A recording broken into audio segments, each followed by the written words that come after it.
Web 2.0 in 2002. That's the reason that in IIT you get to learn things Exposure. much. Yeah. So the Exposure, kind of yeah. exposure you get over there is phenomenal. I didn't even know the term.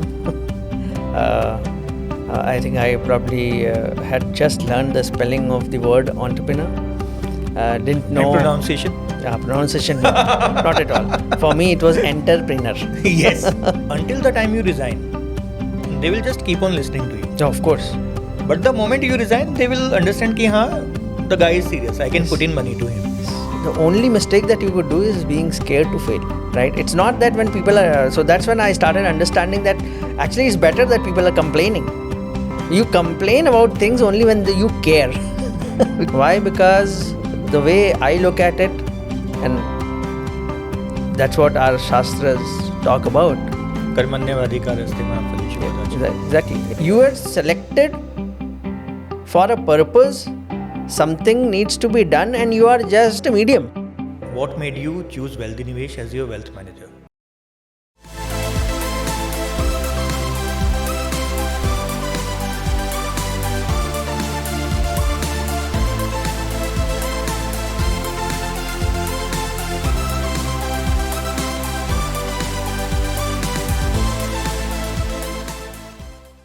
A very good development of last few years have been that now startup founder is a glamorous term. But still very few people dare to become startup founders, and even among them a very few have the dare enough to start it during their college days.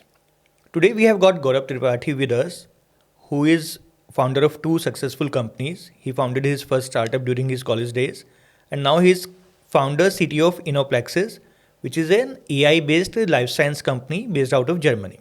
So welcome Gaurav, welcome to the podcast. So today we look forward to learning about your career journey, about your journey as a startup founder, and also about your experiences with spirituality. So welcome again. So Gaurav, my first question is, what as per you are qualities for a good startup founder? What you want to list? Yeah, certainly. I am sure it will help me a lot. And of course, our audience as well. The biggest, I feel it's perseverance, because it's always a long journey. If it's a short, that means you are not all into it. Second, patience. Third, being really mad about something, whatever that is, idea, your purpose, whatever. I think these three. So Gaurav, one trait which I have seen of most of the startup founders is that they are very fragile in their living. And this is something which is very less talked about. So when it comes to startup founders, people have this very radical image that they will be having lots of money and they will be spending on lifestyle and all. But from my own experience, most of the startup founders find more solace and more contentment and more happiness from their work, rather materialistic propositions. Do you think that that's a fair observation?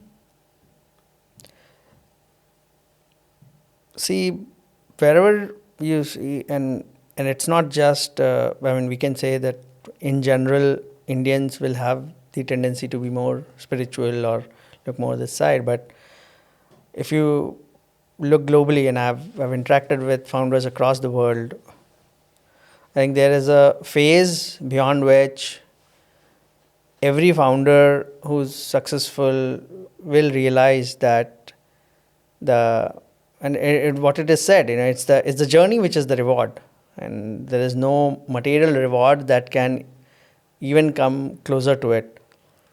And that's been true for all founders, whether the legend Steve Jobs, if you look at him, there was a phase when and he used to splurge, he did spend a lot and parties and all, but then when ultimately, what's famous about him, he realized that that's not what it counts. He was famous for living in a if I'm not wrong, in a 2-bedroom apartment while being a billionaire.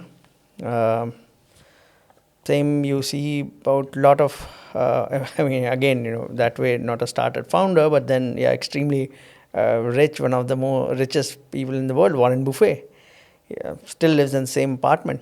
Yeah. So I think that's in general true. Most of the people, when they are successful, they realize that it's more and more materialist. If you become, and if you surround yourself with more and more materialistic pleasures or materialistic things, it takes you away from your purpose, where you can focus more on your purpose, and hence this being happy about it. You realize that why you are working, why we are doing what you're doing, is because you are in love with what you're doing. And if you are in love with what you're doing, then everything else doesn't even come close. And Right? even otherwise, we spend so much time in working that there is very less time to spend money as well. Isn't it true for startup founders? Okay, you don't need much time to spend money. Click, click, click, click. Yeah, it's now the technology has made it extremely easy to spend money.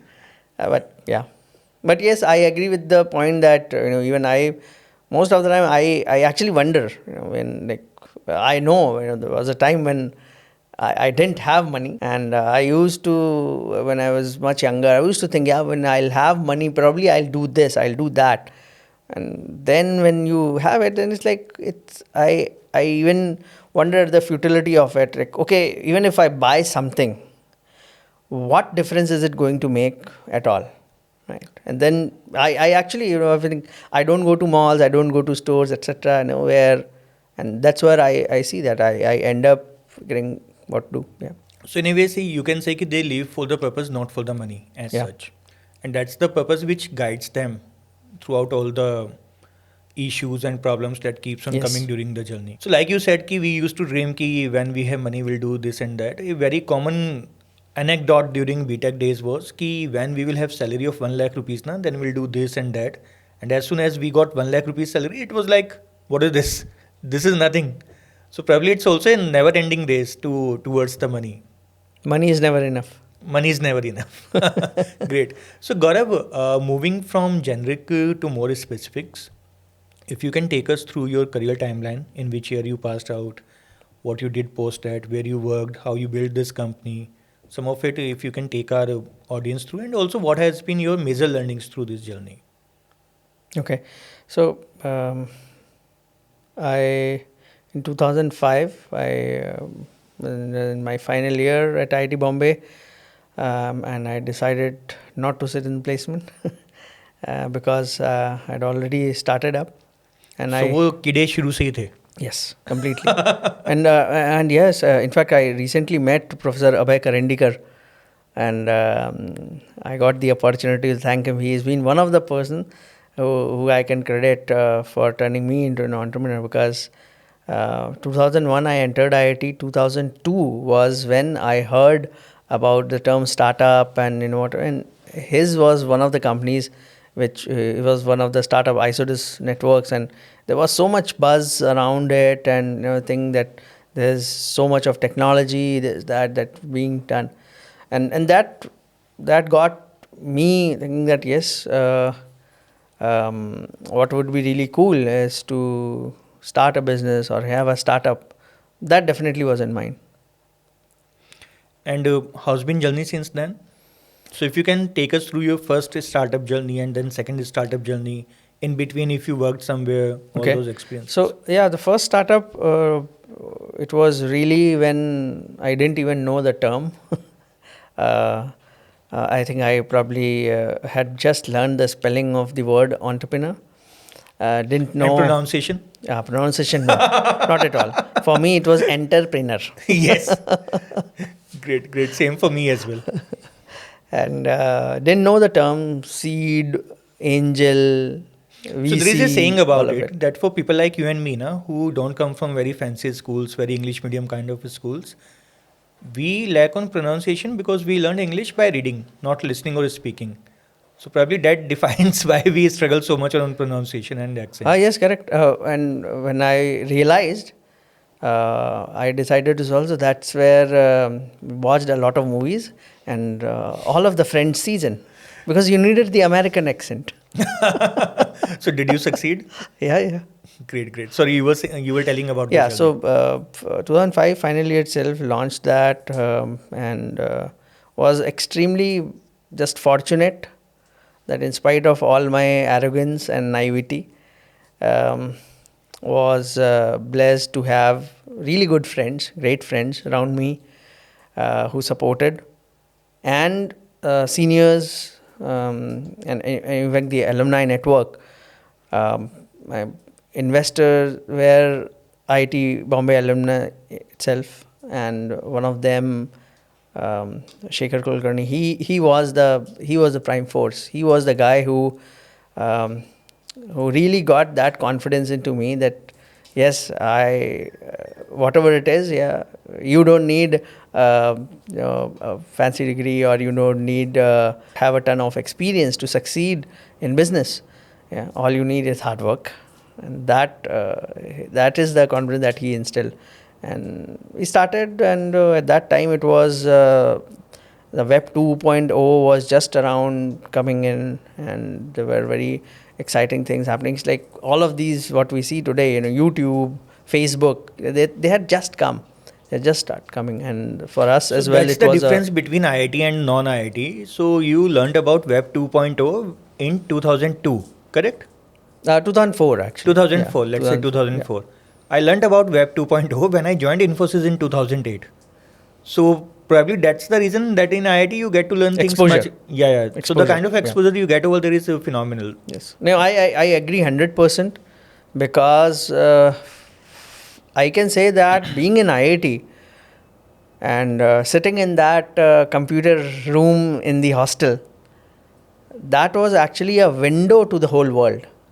And not just because, I mean, we were one of the first batches, actually the first batch to get internet right there in hostel, sitting there.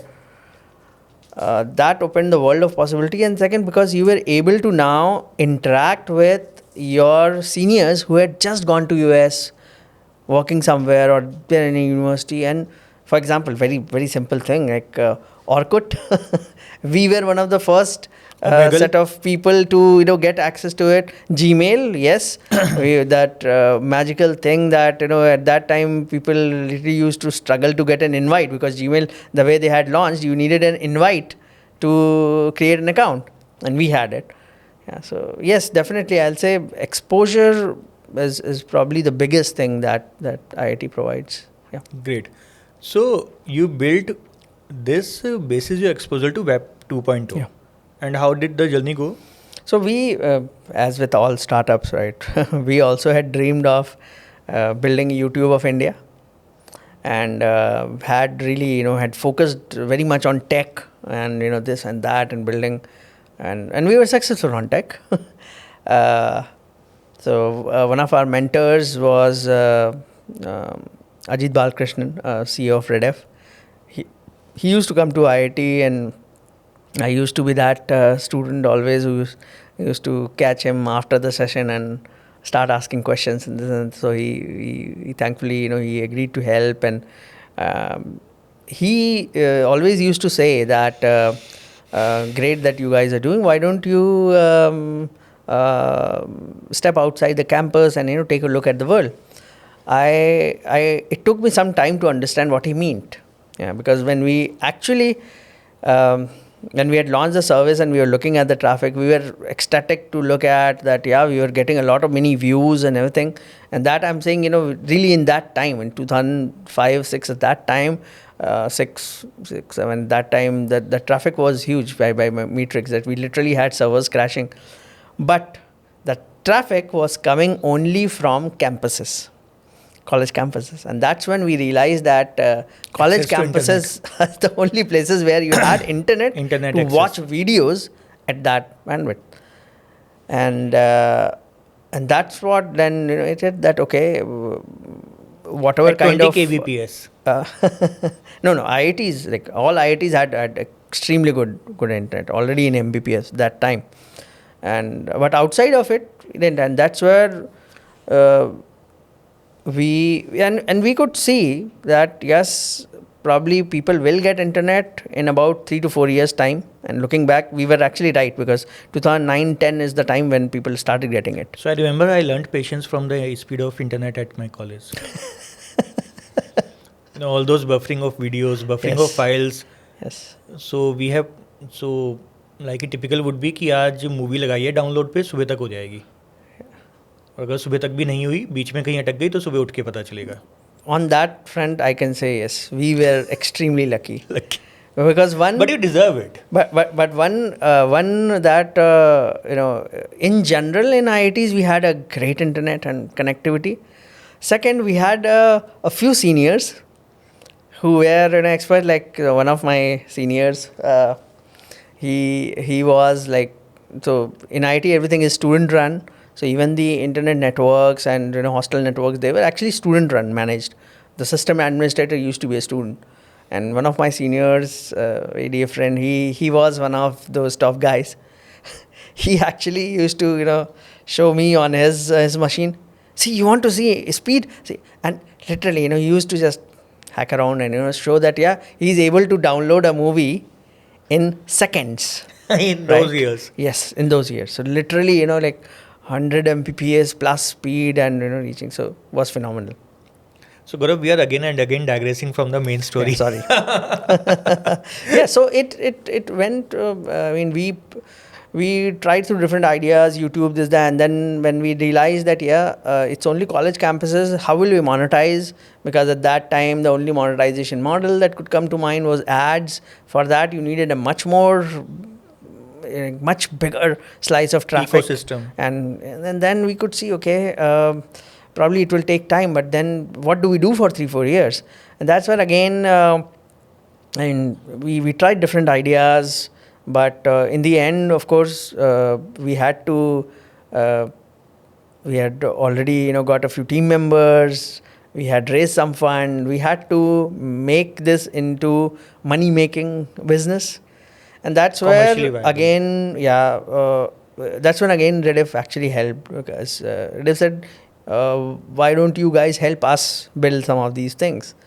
And that's how actually we started helping. And then we realized that at that time we were one of the few set of people who actually knew what Web2 is, right? And that's how while we were building this on the side, we started helping Rediff. We started helping other startups as well. Some of the best startups that came during that time, we were fortunate enough to work with them some or the other way. But then in the end, we realized that it's then going to become more a services business. And then we got good offers. One was acqui-hire offer, where part of the team was acqui-hired by a startup which got sold to another quite famous company at that time. And another set, like whatever we had built, we sold it off to another entity. That's how was the you sold it off. A large team went to the new acquirer. Yes, but you stayed back. No, we also sold that the IP part and whatever we had built, that also we sold off. I'm saying you as an individual, you stayed back. You were not acquired by them. Yeah. You were not hired by them. Yes. Okay. So that happened in year 2004. No, that was 2008. 2005 is where I had started. 2007 end is where we had got it. 2008 is where I had exited completely. 2008 and that was the time I had the exit, and then I got married. So bigger development. Yes, and took a break, and then got a call from my first investor in that, Shekhar again. And he said, what are you doing? I said, nothing. So who was this gentleman? He was investing in your first startup. He was an investor and mentor. And he's been clearly my mentor right from 2004 itself, because that's the time when he had come to the campus. And where is he now? Unfortunately, we lost him to cancer sorry. in 18. Yeah. Okay. So you started working on this idea in 2003. No, we started working on 2005 only. 2005 Yes. only. So 2005 you started working on this idea. Yes. Before that, for 2 years you were exploring things to do, and then in 2008 you sold it off. You you were not acquired Yeah. in the sense you as an individual, but other team went there. Yeah. So what happened after 2008 apart from certainly getting Yeah, married? so after 2008, so at that time, after well, I was on break. I got call from Shekhar. He asked like, "What are you doing?" And I said, "Yeah, nothing." So he actually said, "Why don't you come to Pune?" Apart from enjoying the honeymoon period. Yeah, he said, "Why don't you come to Pune and I have something for you?" And I was very hesitant, right? Because see, in my mind, I was like, recently married. Like Powai is always like a second home to all IIT Bombay people.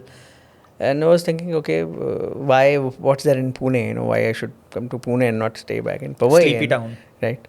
So, but then he just said, just treat it as a holiday. I'm paying for it. Come there for a week, enjoy. So I went there and tractor, and he said, I have this infrastructure, something. Why don't you do something meaningful with it? I mean, it was huge. He had an office, a really big office, and he said, do whatever you want to.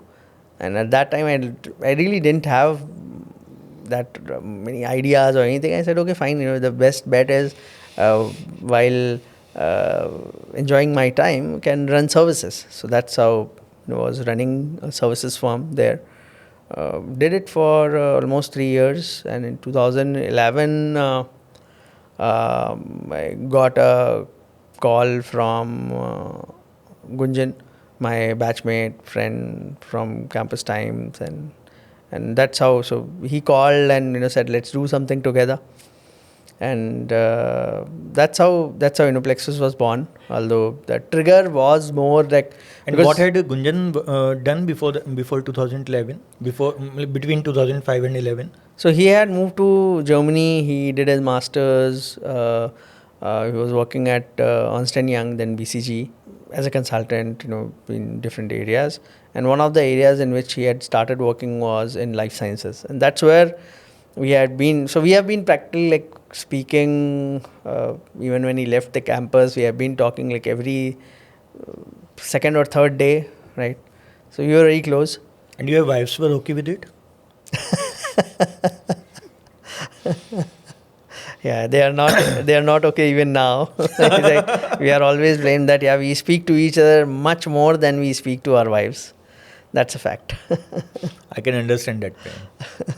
But in my case, it happened the other way around. So like, until the time I got married, I used to talk to certain people. But after they got married, their frequency came down. So maybe my wife was more accommodating than their wives. So. Great. But coming back to the main story. So after BTech, he did MS. Then he worked for Ernst Young and BCG in life science only. And then he gave you a call in 2011. Yeah. So what happened afterwards? Yeah. So that my first reaction was, see, you are at BCG, and see, BCG used to be a very coveted job during our days in IIT Bombay and all, right? And in my mind, I was like, he'd be a fool to leave BCG, really, right? And so I have an interjection to make over here. So the point that Gaurav is trying to make is about opportunity cost. So opportunity cost is a concept which is very well used in finance also, and it is used in for startup founders also, in the sense that whenever a startup founder thinks about leaving his job and starting on his own, he looks at the opportunity cost of how much salary he is earning right now and how much cash flow he can expect once he becomes a startup founder, which typically is negative in initial days, then becomes zero, then a smaller amount, then even bigger amount. So the reason why Gaurav is mentioning BCG is कि better is your salary package, higher is your salary, your opportunity cost becomes higher. So if I am earning 20,000 only, then my opportunity cost is lesser as compared to when I would have been earning 50,000. So if I am earning more money, my opportunity cost is higher. Over to you, Gaurav. Yeah. So I said, we'll do something, but first you have to resign. First you have to leave BCG. And I really thought that he won't. But after a month, he just gave, again, a month had passed us speaking around it. And he called me and he said, yes, done, I have resigned. So I also have a learning over here कि when it comes to investors, until the time you resign, they will just keep on listening to you. No, of course. But the moment you resign, they will understand that the guy is serious. I can put in money to him. Yes. So the first check that we got for our Wealthy Nivesh was on Dhanteras. It was not planned that way. We just coincidentally we went on the same day, and Dhanteras is supposed to be a very auspicious day on which you start, Right. you buy something or you start something new. And we got the check, and I still have this feeling that we got the check because we had resigned by then. Before that, the same gentleman was just saying, yeah, we'll see. You talk to this and that. Of course. So, do you think that's a fair observation? 100%. So, until the time you put on your career on the table, nobody takes you Of course. seriously. If you don't have any skin in the game, nobody would want to even put in anything. And probably it also goes in today's time of moonlighting, where people think, I will keep on working side by side. I'll explore this startup thing also, and then I'll see how it goes. And from my experience, I've seen that most of these people fail until unless they go all in, as they call in the language of gambling. Until you go all in, it's you're not going Of to course. have some serious efforts. That's how always is. So for you also, it was like once Gunjan put in his papers, you were like, yeah, things are turning serious Yes. now, or as they say, things are escalating now. Correct. Okay. So he gave you a call and he put down his papers. What happened afterwards? So after that, it was more like, right, we'll start. What do we do? I had already started forming thesis around this whole data is the new oil and big data and all of these things. Because I have been, only skill that I have is looking at emerging technologies and just doing something cool with it, that's all.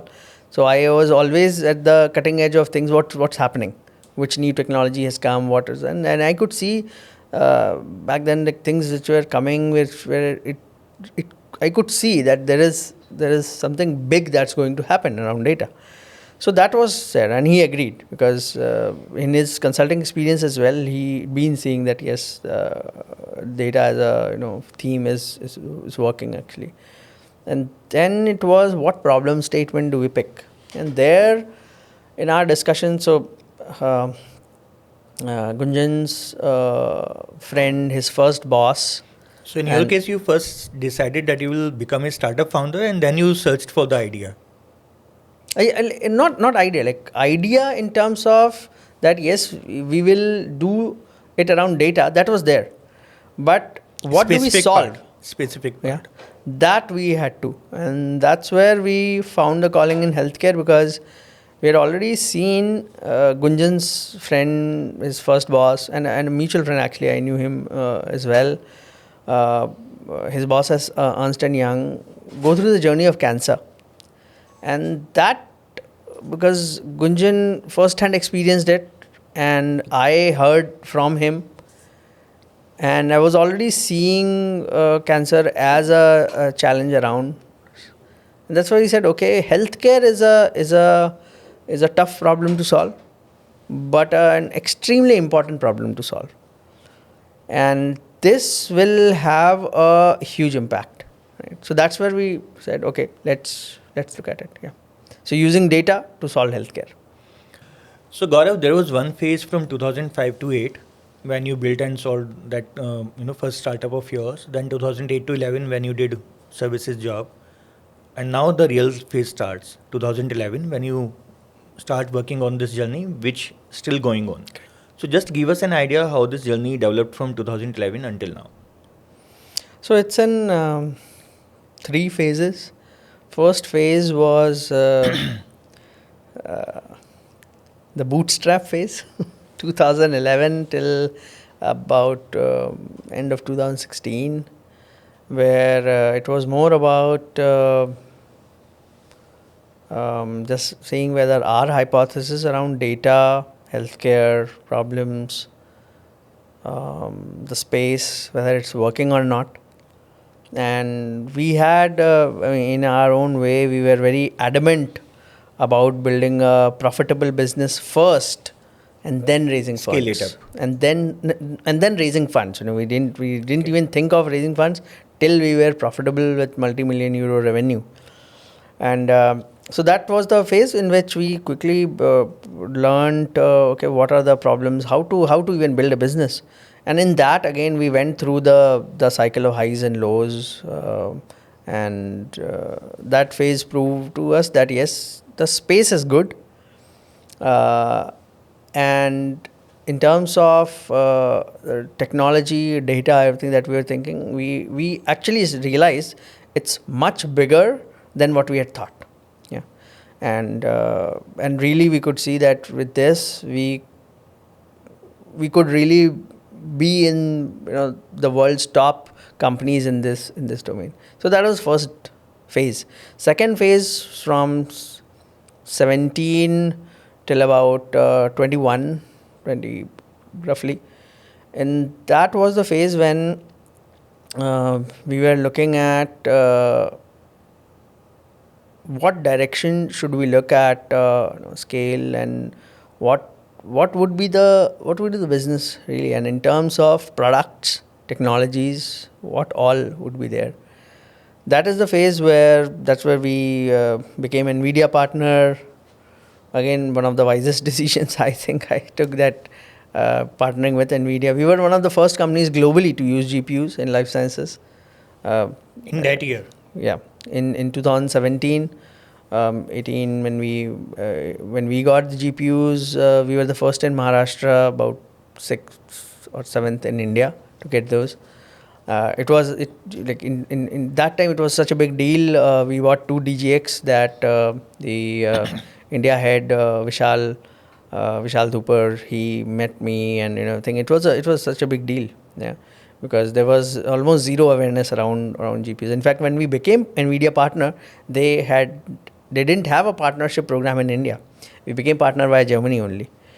And that already told us that, and that was again the start of the whole AI play. Yeah, and I think 17 or 18, that's where even our customers told us, you are an AI company, really. And we had not thought, because to me, honestly, So AI was just a times. buzz term, hype. Yeah. Yes, and it happens many times that more than us, our clients have more conviction in us. Yeah, yeah. So we may have phases of doubts, but our clients would be like, "You guys will rock." Yes, it has happened. Even our own team with one of our products, the team's answer, and the leader who was leading it, he actually said, "I don't know why the customers are actually using it and asking for." They were asking for it, and when he was asked to give the forecast, he said, "No, probably they won't take it. I'm not very positive about it." But then not only did the customers started renewing the contracts, they extended it. They bought more licenses. They got more. That's where you see that, okay, probably we are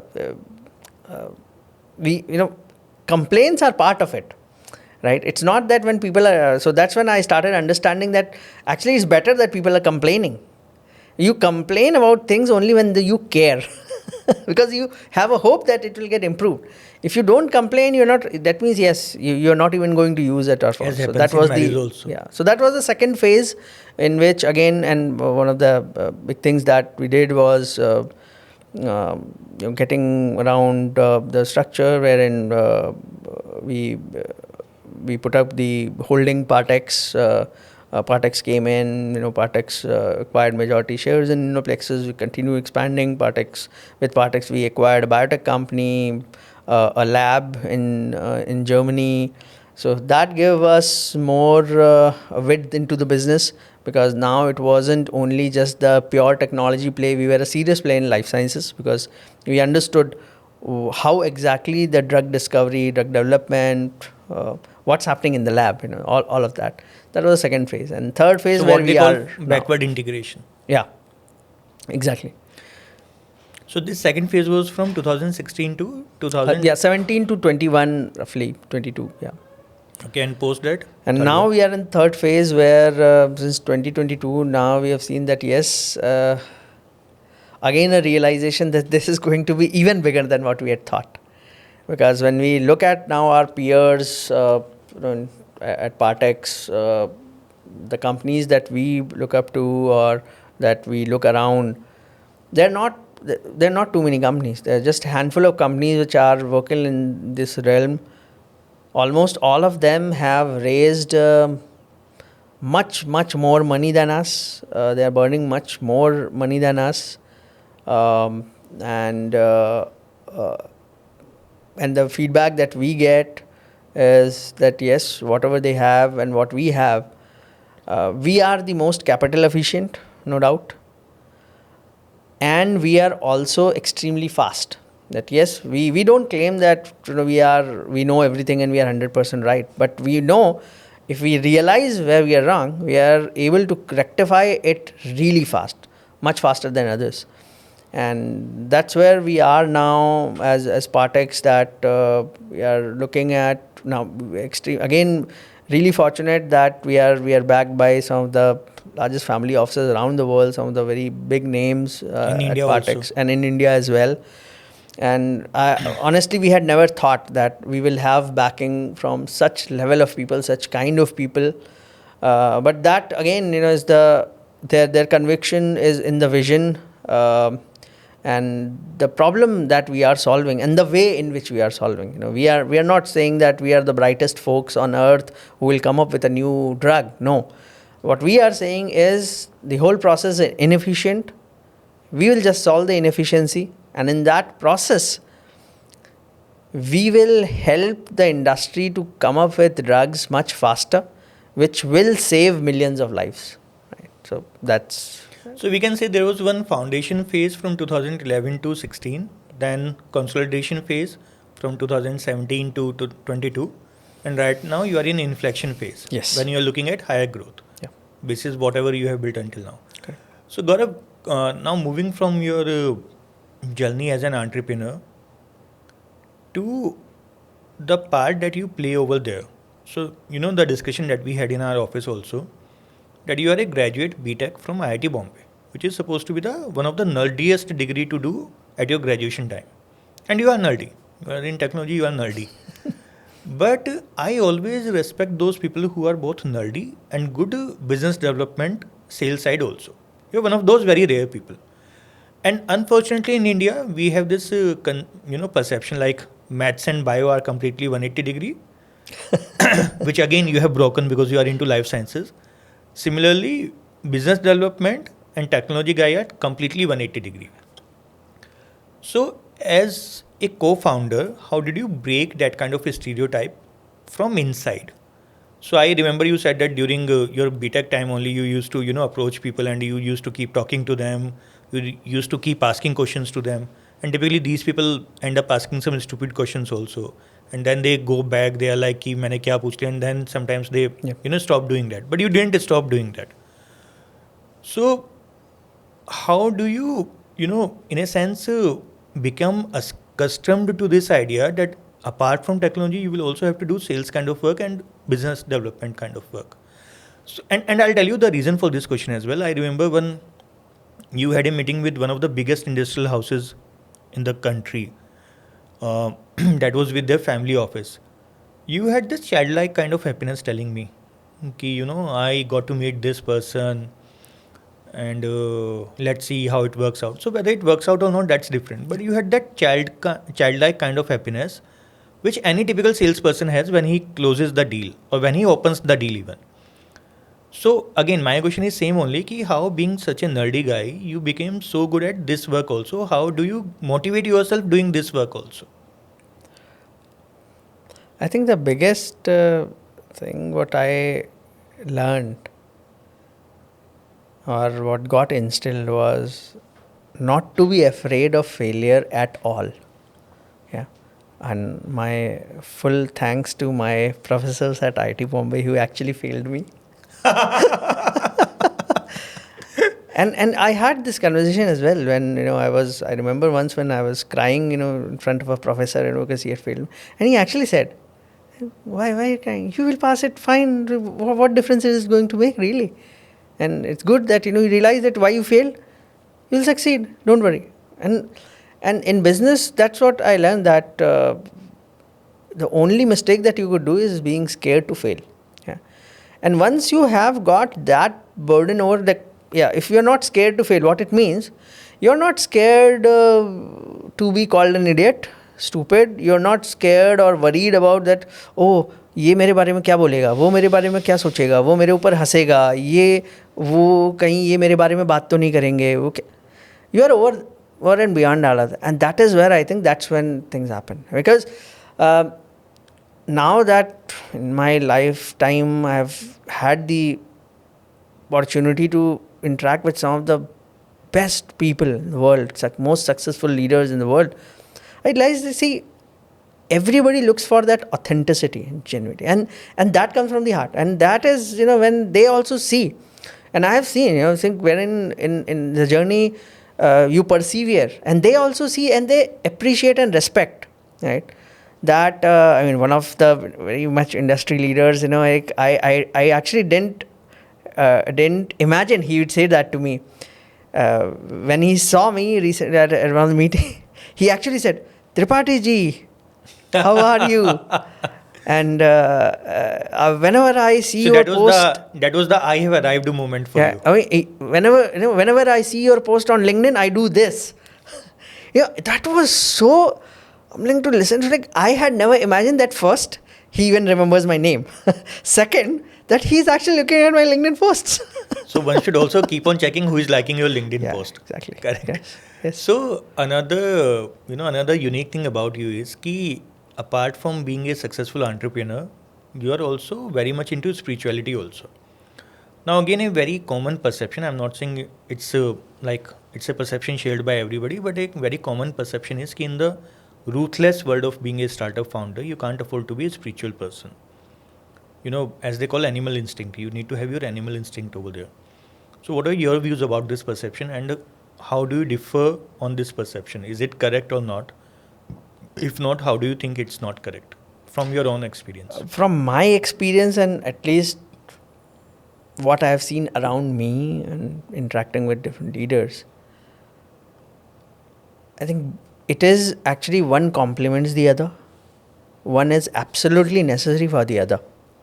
Unless you have a purpose in life, even spirituality can't help you. And unless you are spiritual, you won't be able to really have that energy and belief and conviction to fight for that purpose. And time and again I get asked actually a lot many times from my teammates or from my friends and so on, even family, how do you manage to be so cool in spite of everything happening? As business, everything, ups, downs, stress, this, that. I actually don't feel the stress. Why? Because the way I look at it, and that's what our shastras talk about. Karmanyavadhikaraste ma phaleshu kadachit. Exactly. You are there just to, and again, it's not that you are doing that. Karma aap kar rahe. Nimit matra. You're just a medium. You're just a medium. You are selected for a purpose.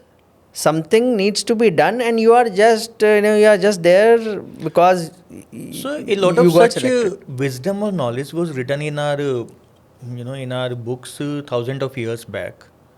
And today, when a lot of this knowledge comes back to us from America or from Western countries in their language, we are like, yeah, this is how it should be. So, do you think we have failed in exploring our own wisdom and knowledge, our traditional knowledge and wisdom? At least wisdom, if not knowledge. A very simple psychological trait. And what is like, see, the moment, we are having this conversation in English. Correct. None of us. But the reason is more spreadability, more reachability. It's nothing about elitism of being a English speaker. No, but I'm telling you, see, the fact that we are having this conversation in English, even though English is not our native language. Yes. Right? Yes. Simply because it's psychological trait that is there, because it's the way it has played.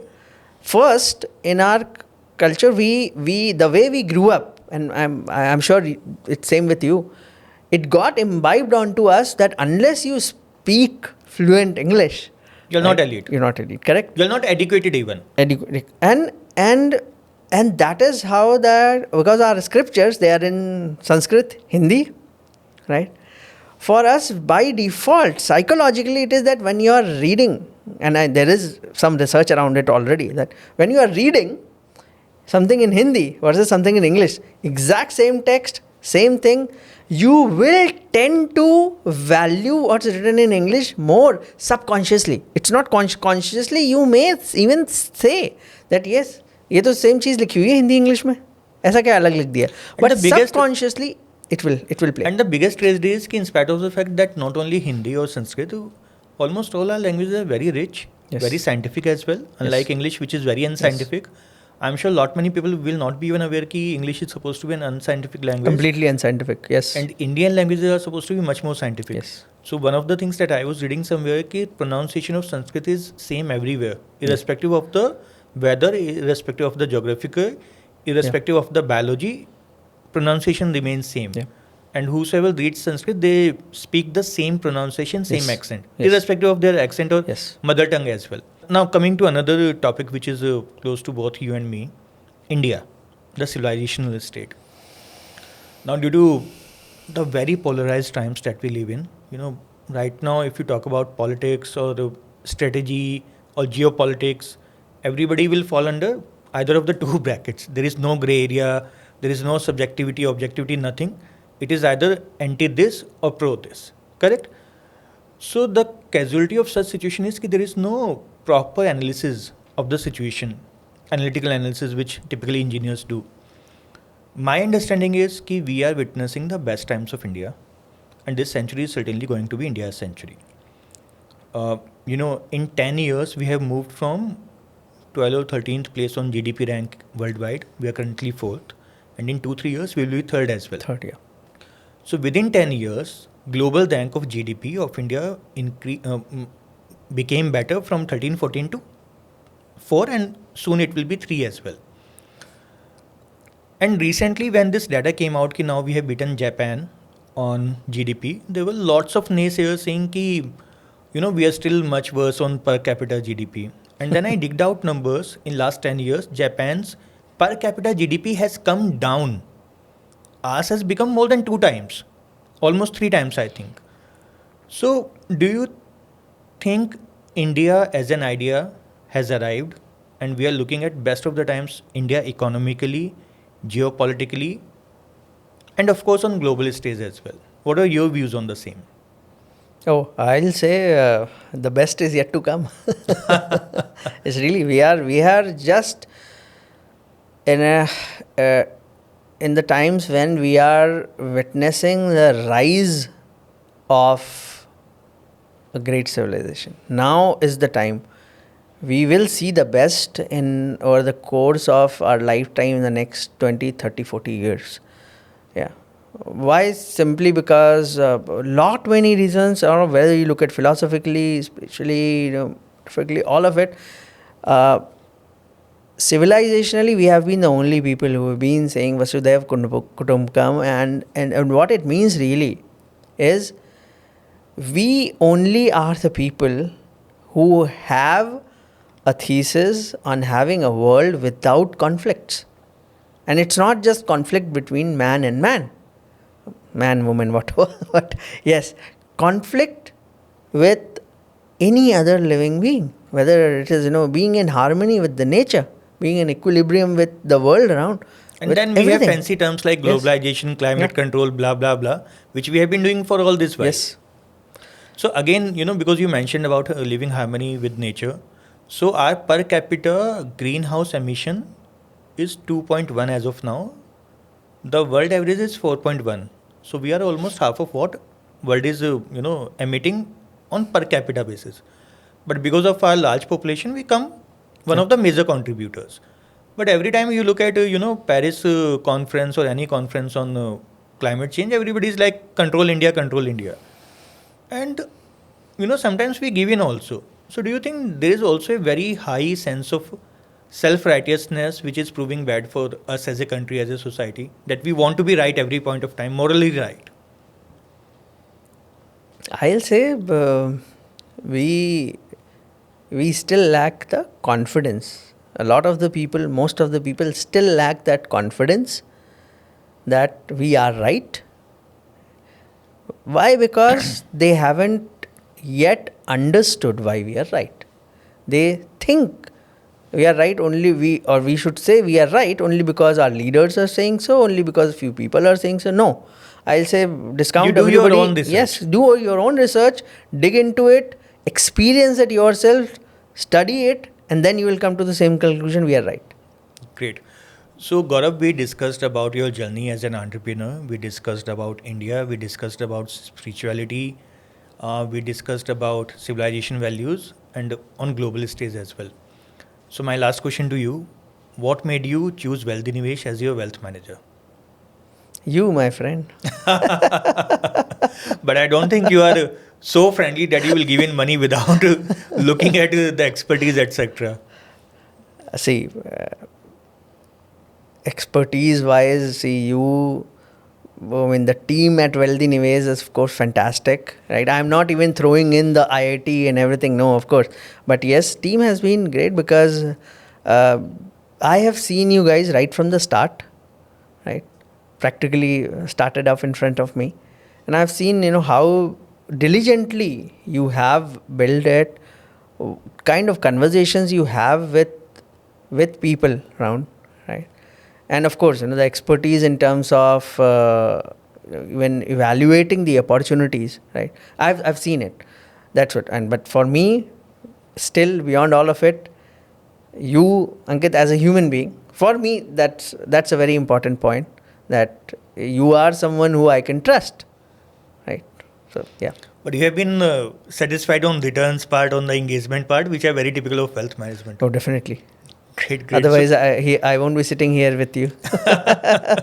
Thanks for that validation. So that was one of the most diverse set of questions that I put into anybody ever. And thanks to the fact that Gaurav in addition to being a successful startup founder, is also very well read, a very well awakened soul as well. So I believe that in spite of it being such a long discussion, you guys will find it useful for you. And in case, as I always say, if you want us to cover any specific topic, do comment in the comment section and we'll look about it. Thank you for joining us, and thank you, Gaurav. Thanks for all the knowledge that you shared with us. Thanks a lot, Ankit, for having me here. Great.